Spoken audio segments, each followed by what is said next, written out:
I started ripping apart this wall to get to hide the electrical behind it, and I noticed this. So apparently at one time, he must have, whoever did this electrical, had a small electrical fire or something. So I'm going to now be taking out all of the insulation across here and rerunning brand new wire. Oh, I found it. Ooh. So I think that's the surge protector. Oh, we see it. A couple weeks ago, I posted this on my social media that all of a sudden I had no power. I heard a loud pop. I thought it was the space heater that was plugged in. Y'all, this was not where the space heater was plugged in. This was where our internet, our Wi-Fi was plugged in behind a filing cabinet that had a whole bunch of my crafting supplies.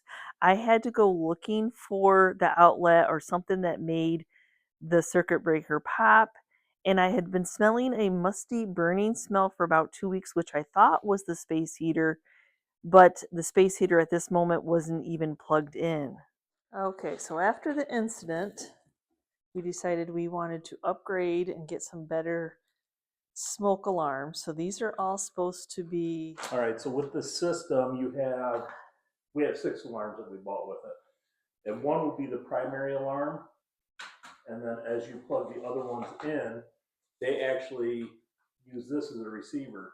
So if we're up in the bedroom and this is going off, or one of them down in the basement's going off, it'll actually send them a signal to all of them, so it'll wake you up and let you know that there's an alarm for at least one of them.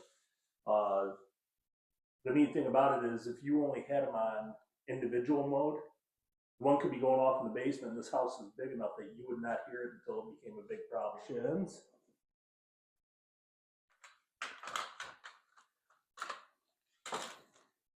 You choose one of the alarms to be the single receiving device, marked as 1. When this is powering up, it'll have a red LED glow to it for 30 seconds, and any additional alarm that gets turned on will blink twice, and that'll make it so they're all connected. All connected? And then at that point, we should be able to put them where we want them in the house. Okay. So it's like a timing thing, though, because you only get 30 seconds, it sounds like, to get them all batteried up. Okay. We're going to get a little assembly line going. I bet we are. We have to unwrap batteries. Yeah.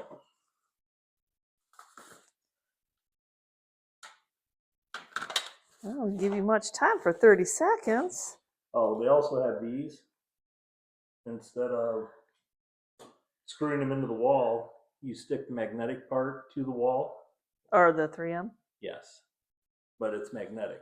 So this will get adhered to the wall or the ceiling. The other one is stuck to the back of the smoke detector, and they stick together. There you go. Easy peasy. That's a lot of batteries.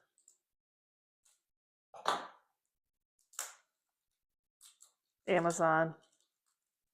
Share the link if you want it. Well, it's not just 6. It's not just 6 smoke detectors. You can actually install up to 38, I think it said, smoke detectors on one system. So if you had a really big spot, like you had a business or something that you wanted. Oh, we were thinking about putting one too in the shop. Yeah, we're gonna put one in the garage, and then I'd like to see if it actually reaches out to the shop. If it does, that'd be a nice added bit of security too. Because we wouldn't know. Use this one as the main receiver.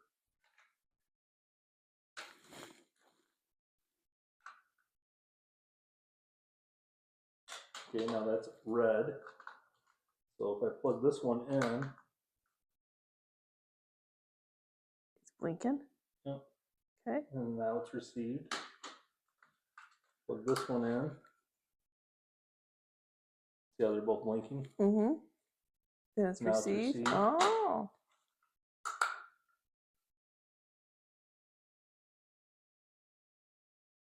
Received.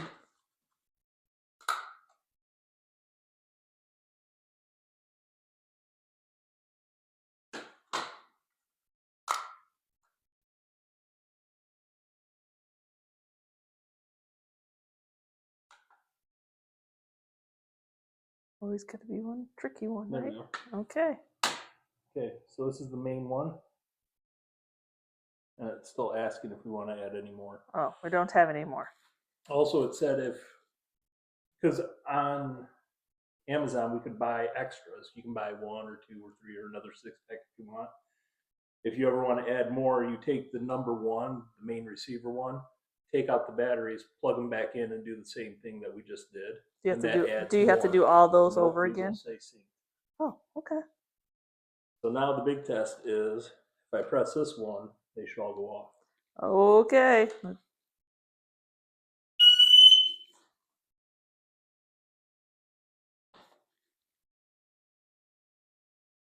Is that number 1? No, that's number 1. Oh, okay. Do you have to touch them off? I don't know how long it lasts. Tater does not like the sound, either do we? Oh, oh.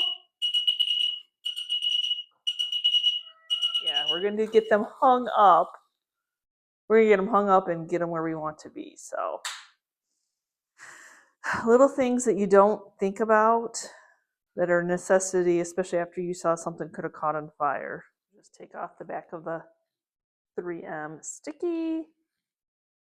Oh my gosh, my fingers are stuck to it. And then put it on there. Trying it one-handed. Chris was going to go and get a ladder.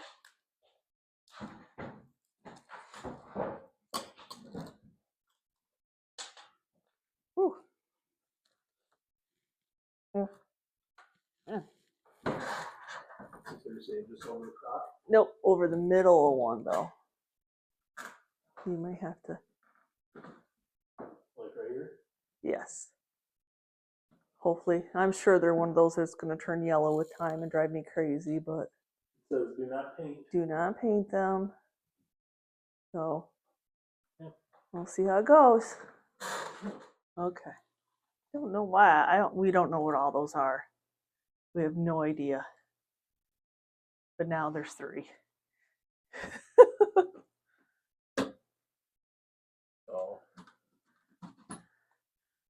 We're not gonna. I don't know. I'm not gonna worry about them right now until I paint up here. This just looks like it's a regular traditional one. Okay. There. There. Yeah. I think that this one actually probably went with her security system. Yeah. That she had from the person we bought the house from. So. It's still blinking. Well, it doesn't have any receiver. We just look like we're over compensating. Oh well. So we're kind of just thinking, okay, what would cause a fire? Maybe a dryer vent. So definitely over the washer and dryer. Thought that was a good idea. The thing on top is our Alexa, our little ball Alexa. And then doing one at the bottom of the stairs in the basement right by the furnace, because there again, a furnace might cause a fire. You just, like problem solving what could cause a fire in your home. I guess almost anything could. So now this is our garage, and of course your cars could cause a fire, but we just have one more. We're going to stick it. This is our little Wi-Fi. Just stick it underneath there. We will definitely probably be ordering at least 6 more. We want to make sure that we have one like over by where Chris parks, and then hopefully they would reach out into our shop and maybe even our barn. Who knows? But I love that they all coordinate with each other and they all go off when one goes off. This is who I got to come and do the electrical. Luckily, there's 2 of them because that's a lot of outlets to go through. So local, they were right in Litchfield, so I'm pretty happy about that. They're in the house working on the electrical. I'm going to go ahead and do what I do and go out to the shop and leave them alone. So it's definitely one of those cases of, okay, once that could have been a fire that happened a long time ago, but that electrical in the garage was kind of shoddy. It was not safe. Okay, you can give one. And then when I'm sitting in my office doing some editing, and all of a sudden I hear a pop, and then I don't have any power in that room. That is super scary.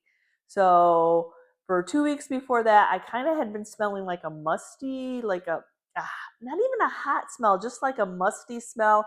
And I have a little space heater in my office because that part is an add-on in this house. It is on a slab. I don't know if the walls are insulated or not. I mean, they are somewhat, but it's cold in there. So I have a space heater we've had for a while. It's not like, this decrepit old thing that's scary or anything like that. Um, so we blew it out, thought maybe that like there was dust on the element, which is it's like one of those little fake fireplaces. Um, so from there on, I had just unplugged it just for safety. And so the day that the pop happened, it wasn't even plugged in. Okay.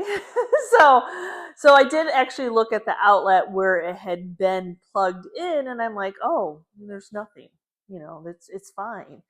Um but I just couldn't really figure it out. I mean, something had caused the power to go off, the circuit breaker to trip.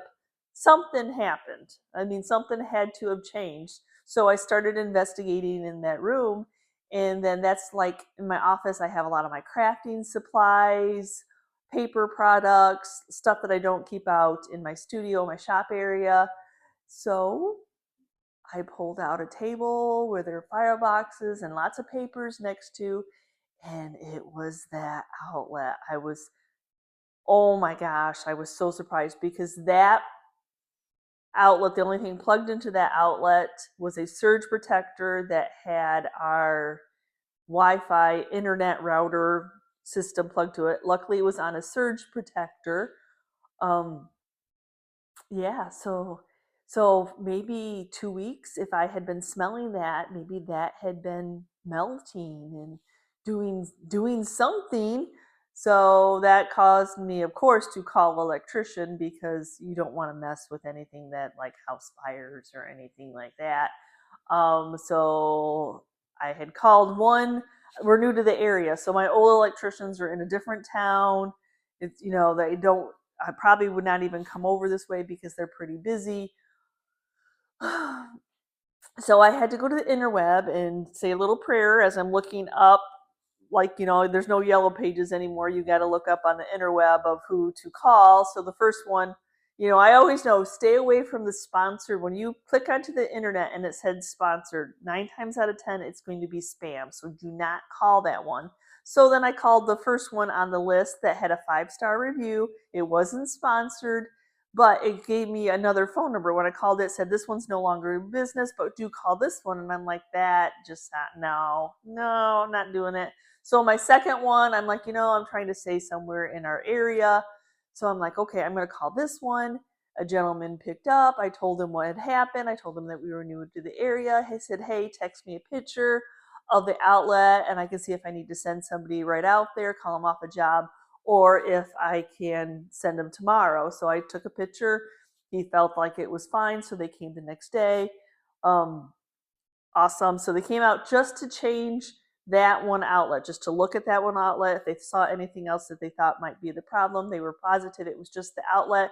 What had probably happened is like there's 2 wires that you put around screws when you're doing an outlet like that, and they were not screwed in. And even though it was not a plug that was getting unplugged or plugged back in or unplugged, and it just stayed plugged in, for whatever reason, the 2 wires started to touch, and that was what was causing the heat, causing the melting, and finally caused the outlet to pop and melt like that. Scary. So they just changed that one, and then since we had the problem in the garage, and then we had this problem, I wasn't going for a third strike, you're out kind of thing. I'm like, okay, are you willing to come back? And I don't even know how many outlets are in our house, but we have outlets since we moved in that do not work. We have a few in the hallway as you enter. We have one in the hallway upstairs. So we're just, like, is that the same thing? Is it just because the wires aren't touching or they are going to touch? So they were willing to schedule us, and I knew it was going to be kind of a big job because it's a big house and they put a lot of electrical outlets on there. Now, y'all, when we bought the house, we had an inspection, but there's only a certain, like, are there GFIs by water sources, or I don't know what the standard for electrical is on an inspection to buy a house, but this house passed. So they came. They just came. 4 hours, I think they took, two of them, and it just God wink moment when the young gentleman came to do the outlet. He just happened to be a fellow student of where my kids went, and he actually played soccer with my son and baseball. So I felt really comfortable. So I kind of knew him, knew the family, felt totally safe. I was happy to see like somebody. So when they came back to do the whole house, he brought a friend because they had another fellow electrician, because it was going to be a big job. There's a lot of outlets to look at, and I mean, you're just taking covers off, and you got to look to see, you got to inspect them all. And so the other young gentleman also was a fellow fellow sportsman of my son, so that was kind of nice. So I knew both of the young gentlemen. Can't call them kids anymore because they're young gentlemen now. Licensed electricians are what they are now. So it was kind of nice because then I could go and do what I needed to do in my studio without worrying. There is the worry when you don't know somebody and somebody strange in your house. But it was so nice to have that God week moment that it was somebody I felt like, you know what, I can go do my work. I don't have to hang around here hovering over them. Because but who likes that? Who likes when they know what they're doing, have somebody hovering and asking everything that you're doing? So I'm not one of those people to do that. I felt like definitely confident that they were going to do what they needed to do, and that they did. So yes, 4.5 hours later, yes. So they did find a couple, one that was corroded, maybe another one that wasn't touching. Got the plugs that were not working for whatever reason why they weren't working. I think one was, yet again, they weren't connected properly. One, like the wire was still in the wall from the light switch, had never made its way down to the electrical. So you just don't know. We have been so spoiled. Our first house when we were first married was it was remodeled by a friend, an older gentleman that in his retirement just liked to buy houses and flip them. And unfortunately, his flipping, he was a perfectionist and he liked to do everything top notch. So our first house, even though it was only like 2 bedrooms and 1.5 baths, 2-story house, was completely well done. We never had any worries of anything like that. We were so blessed as new homeowners. That was our first house. And then our second house we built. So there again, we knew what was behind the walls. We knew, you knew. So when you're buying this house, which is the original house is 1851, our understanding is it has gone through lots of owners who keep doing things to make it pretty. There's your word, making it pretty. So yeah.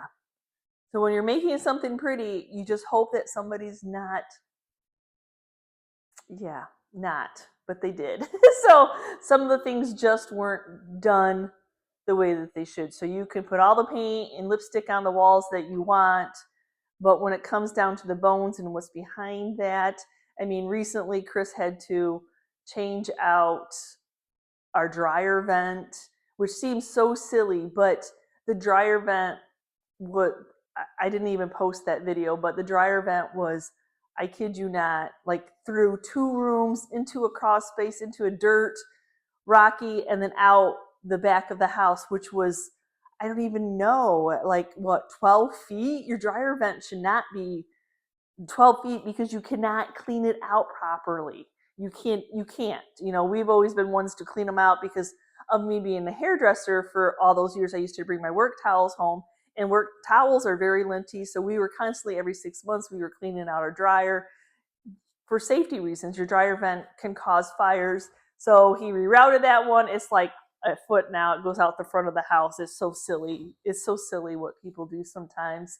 Not that we're perfectionists, not that we do everything right, but man, we do try our best and do some research before we're doing anything. But I just wanted to share this video with you all.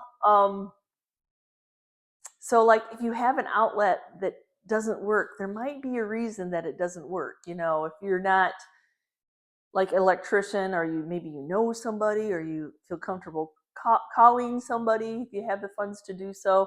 I am happy that we had the funds, because I would not want to lose this house.